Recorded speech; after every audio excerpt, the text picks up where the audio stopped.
Eu quero abençoar você com a palavra de Deus. Você pode me acompanhar na leitura bíblica.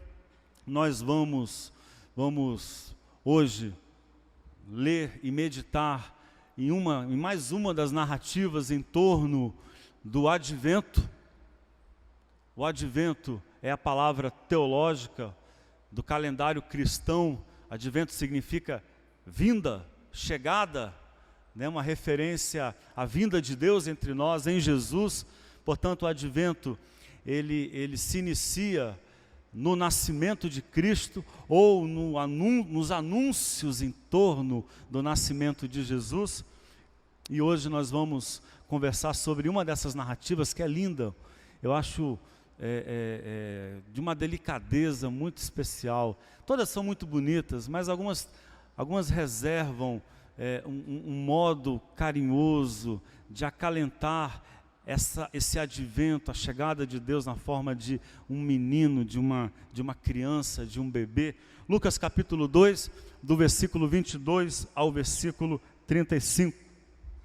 Eu leio na tradução de Frederico Lourenço, mas você vai conseguir acompanhar comigo se você fizer questão de ler na tradução da sua Bíblia em mãos. Se você optar por ler comigo, está projetado nos nossos telões a leitura que faço agora. E quando cumpriram os dias da purificação deles, segundo a lei de Moisés, de José e Maria, após o nascimento de Jesus, levaram-no a Jerusalém para o apresentarem ao Senhor. Tal como ficou escrito na lei do Senhor, que todo varão, todo homem que abra o útero será consagrado ao Senhor. E para oferecerem em sacrifício, como se diz na lei do Senhor, um par de rolas ou 2 pombinhos. E eis que havia em Jerusalém um homem cujo nome era Simeão. E esse homem era justo e piedoso, e esperava a consolação de Israel. E o Espírito Santo estava sobre ele. Tinha-lhe sido revelado pelo Espírito Santo que não veria a morte antes de ter visto o Cristo do Senhor. E, inspirado no Espírito, veio até o templo. E quando os pais trouxeram o menino Jesus, a fim de cumprir o que ordenava a lei a seu respeito, Simeão tomou-o nos braços e bendisse a Deus, dizendo: agora deixas ir o teu escravo, Senhor, segundo a tua palavra, em paz, porque os meus olhos viram a tua salvação, que preparaste diante da vista de todos os povos, luz para a revelação dos pagãos e glória do teu povo Israel. E o pai dele e a mãe estavam espantados com as coisas ditas a respeito dele. Ninguém ali tinha expectativas cósmicas, como eu e você temos agora lendo esse texto. A narração de um milagre. Não havia isso na mente de nenhum deles. Era um bebê como tantos outros, nascido no sofrimento de um povo escravo, em condições de perigo de vida. Estão espantados. Versículo 34. E Simeão abençoou-os e disse a Maria, sua mãe: este menino está aqui para a queda e ressurgimento de muitos em Israel, e para ser sinal recusado. Nas versões que a gente tem mais o hábito de ler, diz sinal de contradição, ou sinal contraditado, contrariado. E uma espada trespassará a tua própria alma, ele fala para Maria, para que sejam revelados os pensamentos de muitos corações. Amém. Ore a Deus junto comigo. Senhor, como é precioso esse tempo de meditarmos na Tua Palavra. É a chance que a gente tem de consagrar os pensamentos, os sentimentos aos Teus propósitos. de tomar a nossa vida interior com mais cuidado, porque a gente acredita, a gente que é de fé, a gente que tem fé, a gente acredita que os nossos problemas começam dentro de nós, e as nossas melhores soluções também começam aqui dentro de nós, no que nós carregamos, nas crenças que temos, nas imagens que temos do que é bom, do que é valoroso, do que é importante, das coisas que nós aprendemos a amar.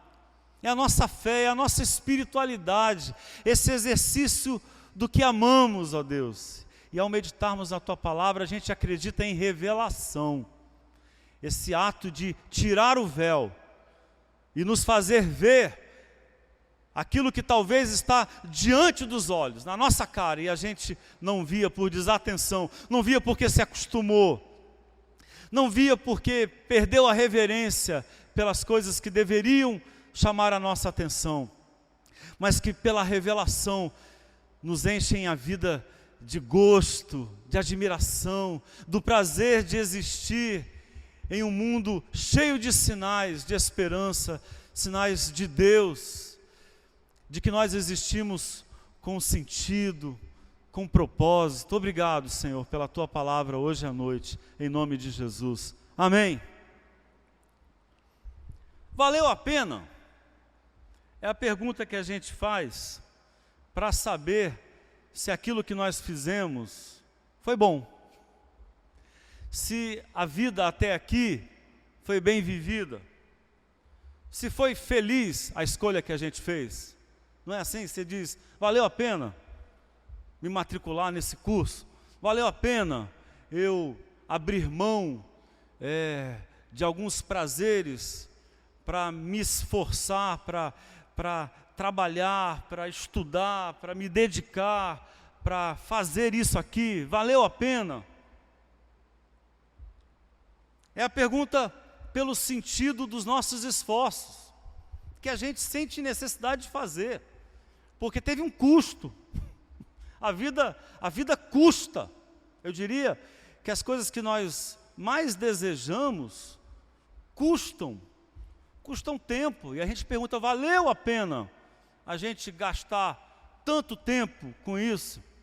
E às vezes a gente conclui, foi um desperdício, foi uma burrada que eu fiz. Eu joguei meu tempo, minha vida pela janela, perdi 5 anos, perdi 1 ano, perdi o sono à toa, não precisava ter feito isso. Valeu a pena o dinheiro que eu gastei? Essa é uma pergunta muito frequente, né? Logo depois de coisas como Black Friday. Valeu a pena? Você comprou aquele aparelho fantástico que promete coisas que você nunca achou que precisaria que fossem feitas, mas porque ele pareceu uma grande oportunidade, você comprou. Aí 1 ano depois nunca usou. Aí você pergunta, valeu a pena eu ter me endividado? Valeu a pena toda aquela preocupação, o medo que eu senti, a apreensão que eu tive diante dos desafios que apareceram à minha frente? Valeu a pena? E aí, parece que essa é uma questão que tem a ver com gente como eu e você, tem a ver com gente. Deixa eu corrigir a minha frase. Essa é uma pergunta que tem a ver com gente, com seres que pensam, que têm inteligência, que sentem a necessidade de ter sentido na vida, de não fazer as coisas por nada, de construir, de começar e terminar, de fazer coisas que façam diferença, de gastar tempo com aquilo que agregue valor à sua vida, que te torne uma pessoa semelhante à que o Márcio cantou hoje no louvor. Uma pessoa melhor, maior, mais madura, mais plena, feliz, com mais habilidades, com mais recursos, com mais amor, com uma vida bem realizada, bem direcionada. Mas tem uma coisa que chama a minha atenção entre nós, que é uma resposta a essa pergunta enviesada. a pergunta valeu a pena? Uma resposta de cabeça para baixo. Eu acho curioso como a gente aprendeu, na nossa sociedade, na cultura que a gente vive, a se orgulhar de coisas ruins, a se orgulhar de sintomas de doença. Era para a gente estar preocupado e dizer, tem que mudar. E a gente conta isso como sendo a prova de que a gente é admirável. A gente se orgulha de defeito, se orgulha de erro, se orgulha de uma vida mal organizada, mal conduzida, ou de uma vida miserável espiritualmente. E aí a gente diz coisas do tipo, eu não tenho tempo para descansar, mas com orgulho. Não tenho tempo para descansar, faz tempo que eu não durmo uma noite de sono boa, como se isso fosse a prova de que você, né? Como é trabalhador, né? Que orgulho é esse, amigão? Há algo que vai muito errado numa vida que não tem tempo para o descanso, para fruir. Você está caminhando para o colapso. Para logo, refaz as contas, não se orgulhe de não ter tempo. Eu não sei o que é férias. Como se isso fosse a prova de que você é alguém, né, que merece aplauso. Não merece aplauso, você merece socorro. Você precisa de ajuda. Ou então a pessoa fala assim, eu sou perfeccionista, mas fala com uma empáfia, né? Gente, o perfeccionista é um desgraçado, porque é uma pessoa que não sabe lidar com os limites da vida, com os próprios limites, porque perfeccionista não quer dizer que é uma pessoa que faz tudo perfeito, que só aceita as coisas bem feitas, não é nada disso, até porque a vida não permite isso a você, as coisas dão errado de vez em quando, não é? Inclusive o outro não se encaixa nas suas previsões. E aí fala, eu sou perfeccionista. Você é um chato. Você é uma chata, você está doente. Porque você não sabe lidar com o erro. Quem não sabe lidar com o erro torna a vida inviável. Quem não sabe lidar com o erro, não só sofre, como espalha sofrimento para tudo quanto é lado. É uma geração de culpa. Ou então a pessoa fala assim, eu não gosto de perder. Como se fosse, né, a prova final de alguém que é especial, que está fazendo a coisa certa. Ora, eu não gosto de perder. Né? Ao dizer isso, você está dizendo o seguinte, que você só quer ganhar. E quem só sabe ganhar, nem amar consegue. Porque quem ama tem que perder de vez em quando. Tem que perder a razão, tem que perder tempo. Quem ama tem que se frustrar, perder as expectativas. Sou viciado em trabalho. Agora o pior deles, esse aqui é sofrível. Desculpa, mas eu sou muito sincero. Quando a pessoa fala, desculpa, mas eu sou muito sincero, segura, amigão, que lá vem grosseria. Na verdade, essa pessoa é arrogante. Ela é arrogante, não sabe lidar com a diferença. Não sabe conviver com aquilo que não é do jeito que ela quer. Aí ela fala, eu sou muito sincero, eu digo na cara o que eu penso. Como assim diz na cara? Você tem que ponderar o que você diz, porque afinal de contas, você pode estar errado. Não é? Então eu diria que são sintomas de uma sociedade adoecida. Por quê? Porque tenta medir a vida com valores talvez equivocados. Medir a vida pela capacidade de acumular, pela capacidade de produzir, pela capacidade de ter prestígio, pela capacidade de consumir. A gente passa a medir a vida por esses valores e a vida vai ficando inviável. Valeu a pena? A gente pergunta. Na verdade, eu diria que essa é uma pergunta muito pretensiosa. É muito pretensiosa. Porque é possível a gente mensurar, medir a vida a ponto de justificá-la. Essa vida aqui, né, é boa. Que conta é essa? Que números são esses? Que quantificação é essa que você está procurando na vida para dizer que a sua vida é boa ou não? É mesmo possível medir o quanto vale uma vida? Será que é possível? Que conta é essa que diz o quanto você vale? A outra pergunta é: a sua vida é quantificável? E aí eu diria que essa pergunta valeu a pena para não nos matar, para não nos jogar num mar de amargura, de culpa, de sensação de impotência, ou nos tornar pessoas difíceis de convivência. Ela reivindica de nós outras medidas. Eu diria medidas não quantificáveis, inumeráveis, não calculáveis. Eu diria que reivindica medidas espirituais, é um outro tipo de medida. Medidas afetivas, não é questão de soma, nem de diminuição, nem de divisão, nem de multiplicação. São medidas incalculáveis, que têm a ver com valores espirituais, que têm a ver com sentidos, com orientações, com entregas, com afetos, com disposições, tem a ver com amores. Parece que essa pergunta, para não nos destruir, reivindica essa percepção. E aí, eu sei que vou recitar um poema que é célebre, eu acho que é sempre gostoso ouvir e ler de novo antigos poemas que nos fazem bem, que falam ao nosso coração.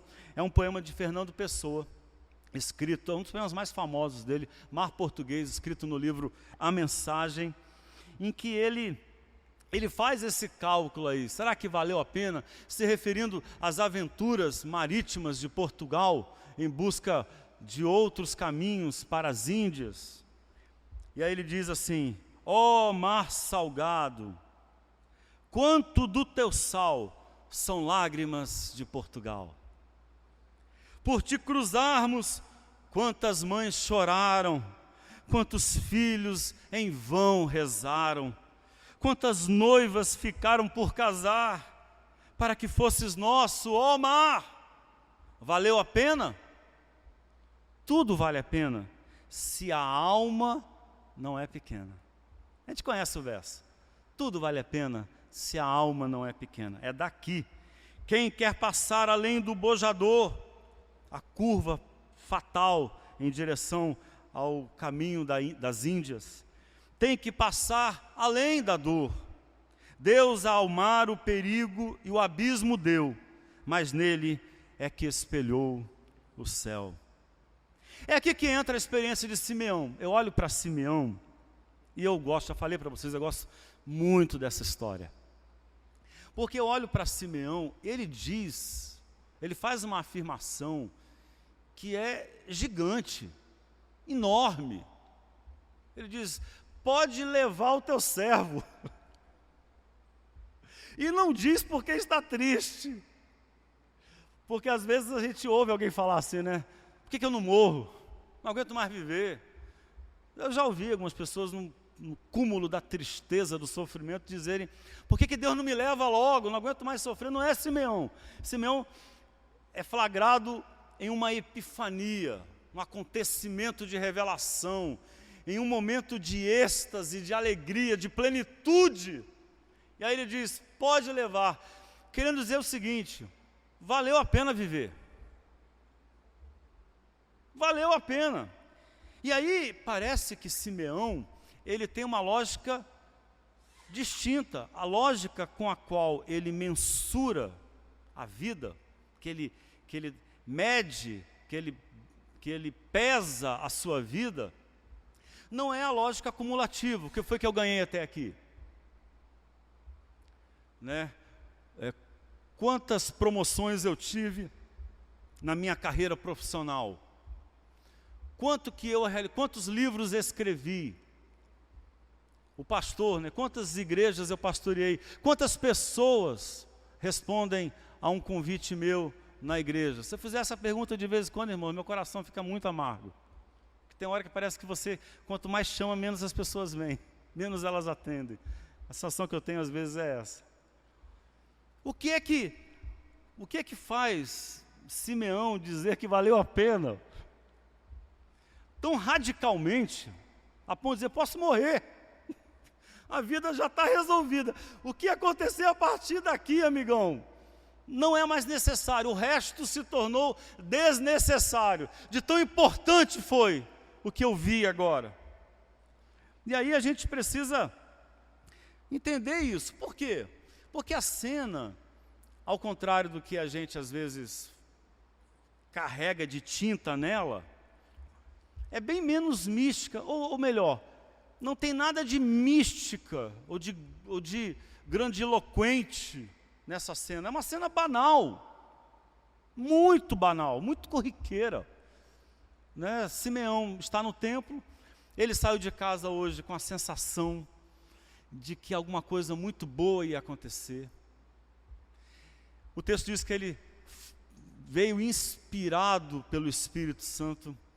O que é isso, senão um sentimento, um movimento afetivo que dá a ele a certeza de que ele vai experimentar algo muito especial, vai experimentar a salvação, e ele vai para o templo. Ora, amigos, milhares de homens e mulheres e crianças e animais entravam no templo por dia. O templo era um conglomerado, um condomínio de salões, de pátios gigante. Foi o maior templo da história de Israel, era uma cidade. O templo chamado Templo de Herodes, maior do que o Templo de Salomão, para o escândalo dos mais conservadores. Dizia-se que ao entrar em Jerusalém, já se sentia o cheiro azedo do sangue sendo derramado nos sacrifícios que eram feitos no templo. Um monte de gente entrando, está lá Simeão. Vários casais, vários Josés e Marias entraram aquele dia ali com o bebê no colo. E entrou José e Maria, desconhecidos. Ele não sabia os nomes de José e de Maria, muito menos de Jesus. Não sabia nada, história nenhuma, ninguém contou para ele nada, ninguém falou do anjo Gabriel, ninguém falou dos pastores, ninguém falou dos reis magos, ninguém falou nada para Simeão. É um bebê, e quando ele vê aquele bebê, ele enxerga naquele bebê uma realização, ele enxerga naquele bebê um ponto de partida de algo especial, e ele toma aquele bebê no colo. Gente, é um bebê que suja as fraldas, era o menino Jesus, não era mais do que isso. Mas há algo ali que ele faz, há algo no colo de Simeão, há algo no gestual de Simeão, há algo nas escolhas de vida de Simeão, naquilo que o move, que faz daquela experiência tudo que a gente busca a vida inteira. E não é quantificável, é outra lógica, é uma lógica dos afetos. E aí a pergunta que eu quero fazer é essa: que valores são esses que tornam um homem tão cheio, tão pleno, tão completo, a ponto de dizer, já deu, já basta, já vivi o bastante, posso morrer em paz? Que medidas são essas com as quais Simeão mede a sua vida? Que escolhas ele fez na vida? Que desejos ele nutre no coração? O que é que Simeão ama? Eu queria fazer duas sugestões para abençoar o nosso coração nesse fim de ano, em que a gente, além do apelo religioso, da tradição cristã, que nos faz olhar para o nascimento de Cristo com brilho nos olhos, mas também é carregado de uma ansiedade, de uma correria, de uma agitação na cidade, de um consumismo, de uma busca desenfreada por coisas, e às vezes de uma sensação de vazio, de tédio, de que tudo isso pode ser inútil. O que é que Simeão pode nos ajudar? Primeiro, Simeão ensaia o melhor da vida, modestos e significativos gestos de amor, o melhor da vida.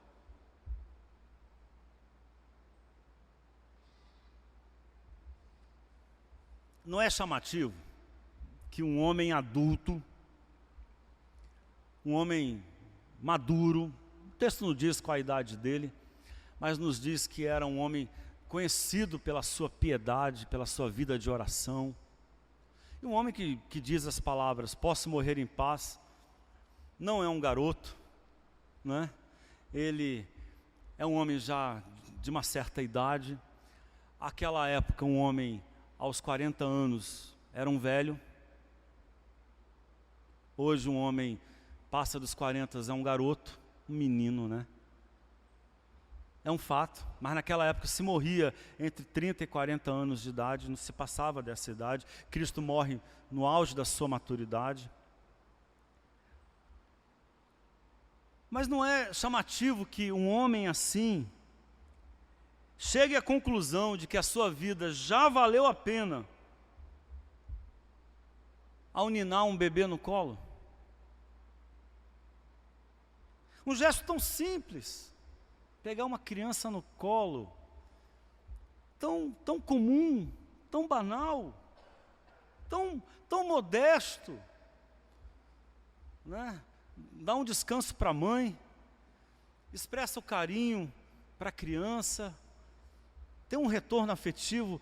Eu particularmente gosto de pegar crianças no colo, bebês. Os meus filhos andam comigo na rua, às vezes eu falo, pai, o que você tem? Porque eu vejo um bebezinho, eu fico, um bebezinho, coisa linda, né?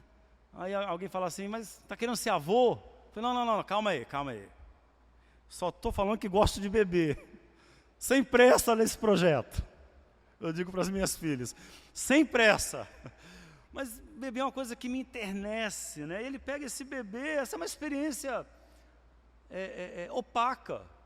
Não é uma coisa, uma grande realização, né? Simeão não montou uma creche para salvar crianças vítimas da perseguição de Herodes.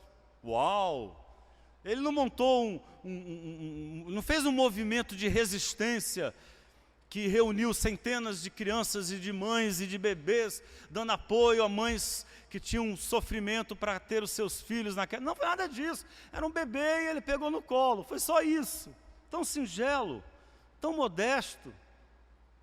Foi o flagrante da epifania de Simeão, que é um escândalo. Tanta epifania, eu estou insistindo na palavra epifania porque ela é muito significativa. Se você a desconhece, deixa eu ajudar você, ela é uma palavra muito boa, porque ela descreve um acontecimento que muda as coisas. Então uma epifania, uma manifestação, a palavra epifania seria literalmente manifestação, algo que vem à tona, que mostra, que estava escondido e apareceu e transbordou. A epifania de Simeão é escandalosamente banal. Alguém poderia dizer, nossa, mas que exagero, né? Tanta empolgação. Ok, um bebê pode ser um revolucionário, mas, né? Mas em Simeão, aquele gesto, ele é cheio, o gesto de amor é modesto, mas ele é de uma repercussão incalculável. É tão pouco, mas tem tanto poder. É o poder da fragilidade. É o poder gigante, enorme da modéstia. De pequenos gestos. E aí eu lembrei do poema que já recitei muitas vezes em muitos sermões meus, de Manuel de Barros, que é esse poeta, esse divino poeta, esse homem de Deus, essa voz divina, que nos ajuda a olhar para as coisas tão básicas, tão comuns, e ver graça e ver sinais de beleza. Manuel de Barros escreveu O Apanhador de Desperdícios. Olha que lindeza, ele diz, uso a palavra para compor meus silêncios. Não gosto das palavras fatigadas de informar. Dou mais respeito às que vivem de barriga no chão, tipo água, pedra, sapo. Entendo bem o sotaque das águas, dou respeito às coisas desimportantes e aos seres desimportantes. Prezo insetos mais que aviões. Prezo a velocidade das tartarugas mais que a dos mísseis. Tenho em mim um atraso de nascença. Eu fui aparelhado para gostar de passarinhos. Tenho abundância de ser feliz por isso. Meu quintal é maior do que o mundo. Sou um apanhador de desperdícios. Amo os restos como as boas moscas. Queria que a minha voz tivesse um formato de canto, porque eu não sou da informática, eu sou da invencionática. Só uso a palavra para compor meus silêncios. Não é lindo isso? Simeão não precisa de um grande acontecimento para ter um grande acontecimento. Ele só precisa de um bebê no colo, de uma experiência de amor simples, mas tão significativa. Eu diria que às vezes é o que a gente faz na vida. A gente fica esperando que coisas enormes aconteçam, de ter oportunidades gigantes. Há oportunidade, né? Como o Jansen que invejou a sorte da Raquel e pediu a ela uma ajuda na próxima Mega Sena.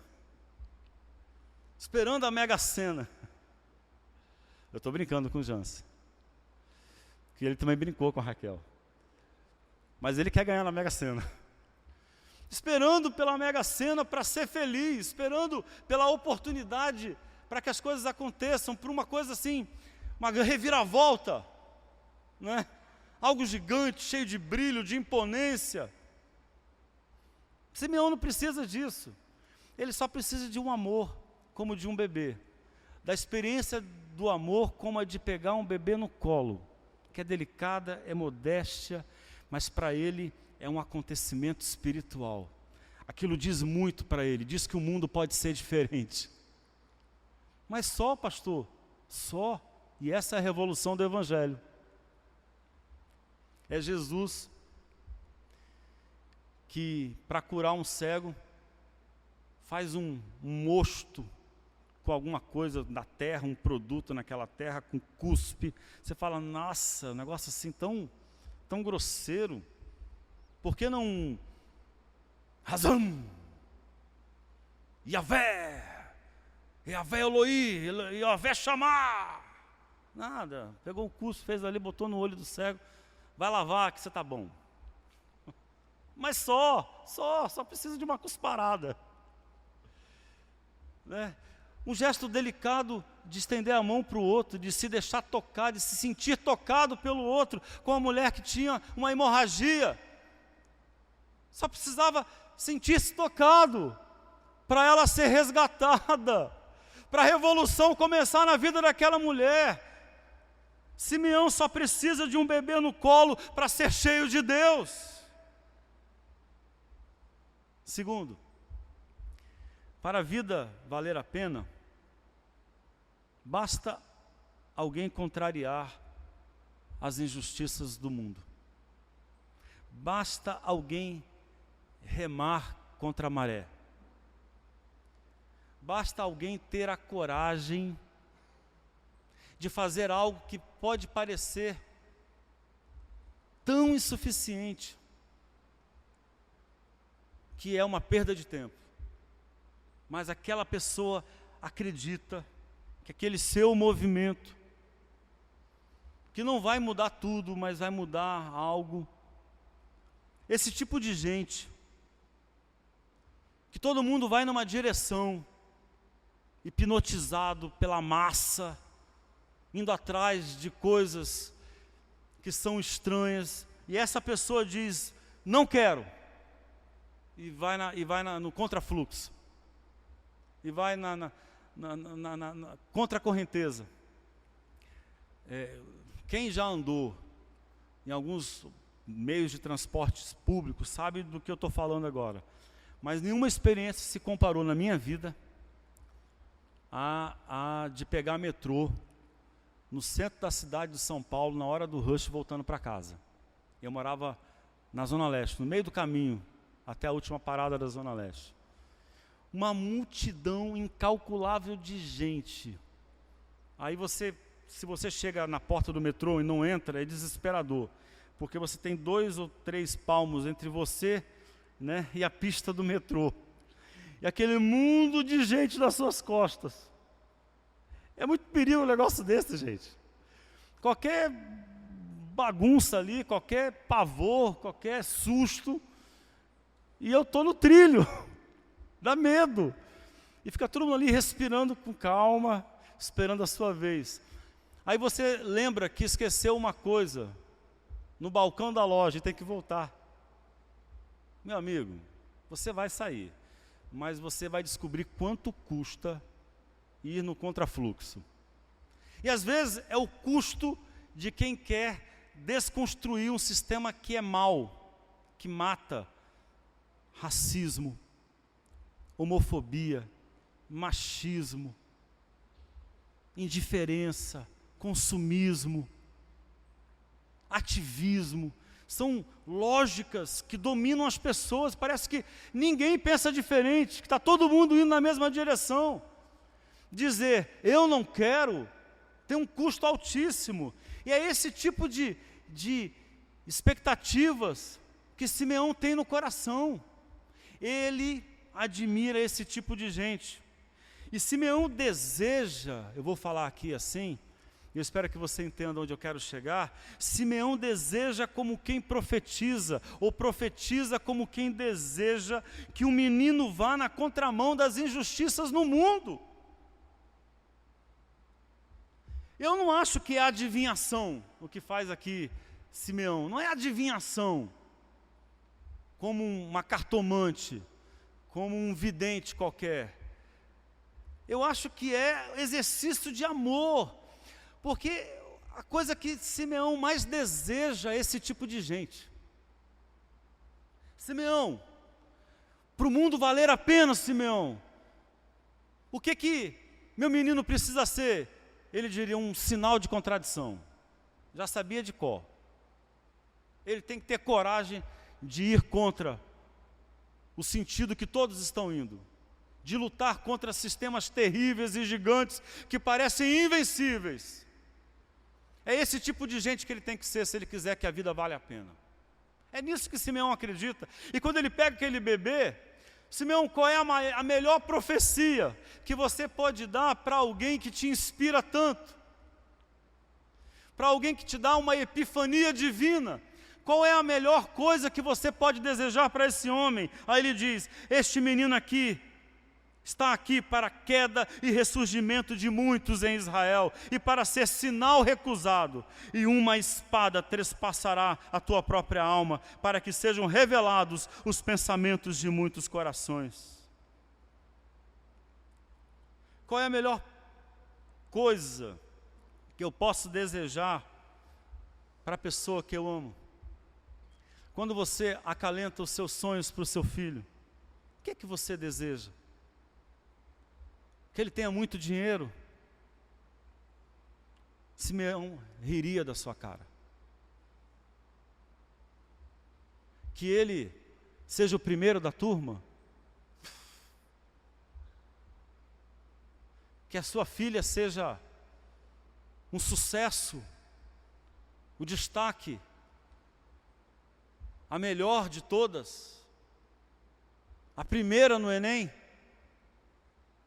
Ih, pastor, para, isso é chato, não mexe com os meus sonhos.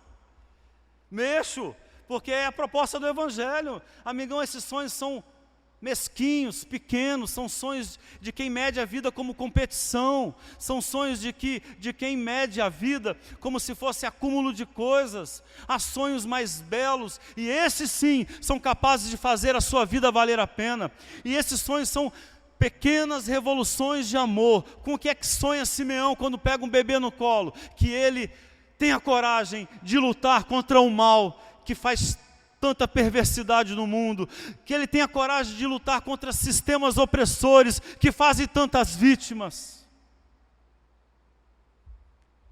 Há um autor que eu descobri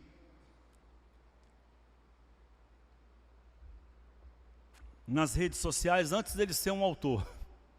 Eu acompanhei o desenvolvimento de um projeto lindo que ele vem desenvolvendo, que terminou. Ele tem mestrado, é um intelectual de 32 anos, um jovem do interior de São Paulo, de Taubaté, negro, filho de um pai negro, de uma mãe branca, descendente de índios, né? Ele é a figura brasileira mais bem encarnada, mais bem fornida, né? Essa mistura de etnias. E ele, negro, começou a tuitar algumas coisas. Alguém deve ter retuitado, repostado, né? Compartilhado na internet. Eu sou tuiteiro, gosto muito do Twitter. Acho uma ferramenta interessantíssima para informação, para difusão de ideias. Tenho uma dificuldade enorme com outras redes sociais. Com essa eu tenho uma relação melhor. Eu descobri o Alê Santos lá. Ele fez uma sequência que chama de thread, de fio, né? Vários tweets, porque um tweet ele não pode passar de 280 caracteres. O desafio é você escrever uma ideia numa frase ou duas de 280 caracteres, né? Espaços ocupados, né? Dígitos, letras, espaço, pontuação, não pode passar de 280. E aí ele escreveu uma série tratando de questões envolvendo a pesquisa sobre a escravidão, sobre o sofrimento da população negra. Eu tenho uma dedicação especial a esses temas, gosto deles, acho eles fundamentais para ajudar o meu país a ser um país melhor. E eu passei a segui-lo e a retuitar, tentei algumas vezes dialogar com ele nunca deu bola para mim, né? Fiquei chateado, queria puxar umas conversas, não tive chance, um dia talvez aconteça. Mas ele, depois de todas essas postagens dele, ele resolveu publicar um livro chamado Rastros de Resistência. Eu achei genial o tema, Rastros de Resistência, histórias de luta e liberdade do povo negro. E qual é a graça do livro?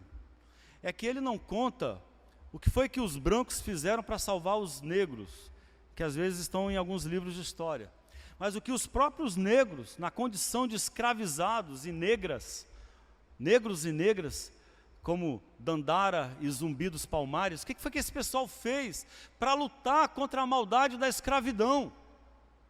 As lutas, e todos eles, a maioria deles, terminou de maneira trágica, tiveram força e êxito durante 2, 3 décadas, 4 décadas, uma década. Acho que Palmares, né, o quilombo de Palmares não resistiu mais do que 30 ou 40 anos e foi destruído. E ali muitos negros escravizados, fugidos das senzalas, foram abrigados e ali eles viviam uma comunidade de liberdade e criaram uma situação também com algumas vantagens geográficas. Só foram destruídos pela traição.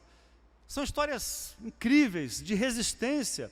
Você fala, mas não deu em nada. Como não deu em nada? Deu na liberdade que os negros tiveram depois, né? Não, mas foi a princesa Isabel. Meu amigo, a princesa Isabel fez o gesto apenas de confirmar o que era inegável e irrecusável por razões econômicas, por razões políticas. Não tinha mais como continuar, né? O tráfico de negros, o comércio de negros como escravos. Mas algumas figuras foram muito interessantes. E uma delas que chamou a minha atenção é a que deu o nome, que deu origem a uma expressão que a gente usa até hoje. Você já falou alguma vez, ou já viu alguém falar, ou já leu, né? Mas será o Benedito? Não é possível, né? De novo, o que foi que aconteceu? Não era para ter. Você diz, mas será o Benedito? Deixa eu te dizer qual é a origem dessa história. Benedito Caravelas foi um negro que comandou resistências numa época muito difícil, no Espírito Santo. Ele formou um exército em torno dele, fugido, aglutinou outros negros e negras, e formou um exército para lutar contra a escravidão, invadia senzalas para libertar negros, formou um quilombo, que era o refúgio onde os negros que fugiam da escravidão eram acolhidos, e ali eles ganhavam cuidado e tinham condição de seguir em frente. Benedito Caravelas também era chamado de Benedito Meia Légua. E aí a história é que ele era terrível no Espírito Santo. Ele estava em todos os lugares ao mesmo tempo, era a sensação que se tinha. E os senhores de engenho ficaram apavorados, perdendo as suas propriedades, os escravos negros, assustados. E aí quando acontecia uma agitação, estavam tão apavorados, com tanto medo, que quando acontecia uma agitação qualquer na senzala, aí ele dizia: mas será o Benedito? E daí veio essa expressão. É esse tipo de gente. Gente que ousa lutar contra aquilo que parece invencível. Esse é o chamado do Evangelho. Essa é a encarnação de Deus entre nós. Jesus foi esse tipo de gente que veio de Deus entre nós para resistir à maldade do mundo e começar uma revolução que você chama de cristianismo, outros dão outros nomes, você também pode chamar de amor, que é uma revolução que devolve dignidade àqueles que perderam dignidade, que luta contra as forças opressoras e que promove justiça no mundo. Eu queria convidar você a ficar em pé comigo. Eu gostaria que nós tivéssemos um tempo de oração.